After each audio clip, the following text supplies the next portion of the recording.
Greetings everyone, I'm Adam Haritan. It's a rainy day here in the woods and I thought it'd be a great day to talk about mushrooms. Before we do that, I want to bring somebody onto the screen. This is Marigold. Now I have a question for you. Do you know Marigold? Some of you might be saying, yeah, I know Marigold, but most of you are probably saying, no, I don't know who Marigold is. If you answered no, why did you answer no, even though I gave you her name? Well, you probably answered no because you don't know whose cat this is. She's mine. You don't know how old she is. She's almost 3. You don't know what her favorite food is. It's venison liver. You don't know that she loves to lay on my chest when I read a book in bed at night. You don't know that she was rescued from the streets of Cincinnati. And you don't know that she's blind. But you do know her name. And you knew her name before I gave you all the extra information, yet you still said, no, I don't know who she is. What does this have to do with our discussion today? Well, a few minutes ago, I found this really cool fungus. It's a beautiful red saucer-shaped fungus that grows on twigs and small branches. Now, if this was my first time finding this fungus, I could use a field guide or an app to identify it, and I'd probably receive the correct answer, scarlet cup. Sarcocypha dudleyi. But even after receiving the correct answer, I shouldn't fool myself into thinking that I actually know what this mushroom is. Even though I know its name, even though I've handled it, I still lack sufficient knowledge to be able to say, I truly know this fungus. Names are certainly important to learn because they help us communicate more effectively and they help us classify things more easily, but on their own, they lack sufficient power to deepen our knowledge of the land.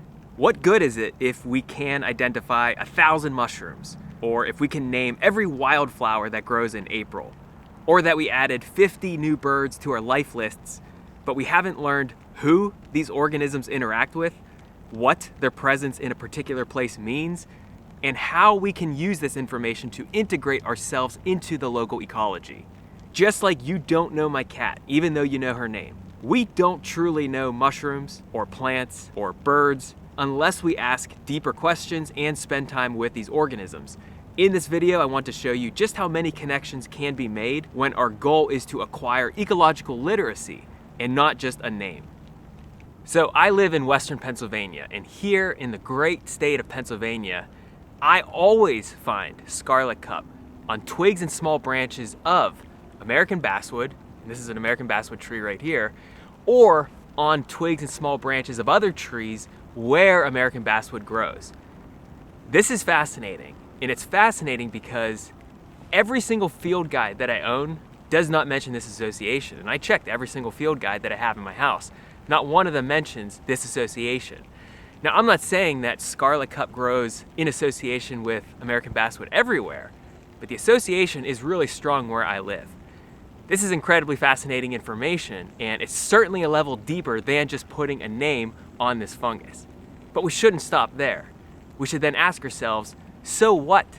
Who cares that scarlet cup grows on or near American basswood? Well, I care, because when I find scarlet cup, and when American basswood is nearby, I know that sugar maple, and white ash, and American elm are nearby. Bitternut hickory and redbud might be nearby as well.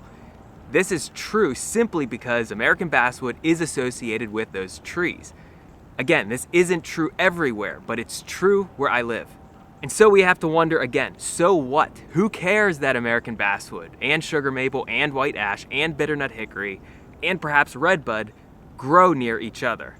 Well, I care because when I see those trees growing together, especially those latter trees, so bitternut hickory and redbud, and I'm going to throw another one in there, yellow oak. When I see those trees growing together, I understand something interesting about the habitat. I understand that I'm probably exploring a calcareous habitat. So what the heck is a calcareous habitat? Well, a calcareous habitat is a relatively alkaline habitat in which there's lots of calcium carbonate in the soil. In other words, the pH of the soil is a bit higher compared to the pH of acidic soil. That's interesting. Now, can I make any more assumptions about the habitat based on its alkalinity?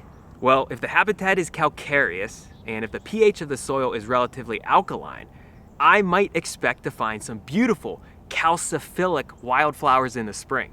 And calciphiles are organisms that thrive in calcareous habitats.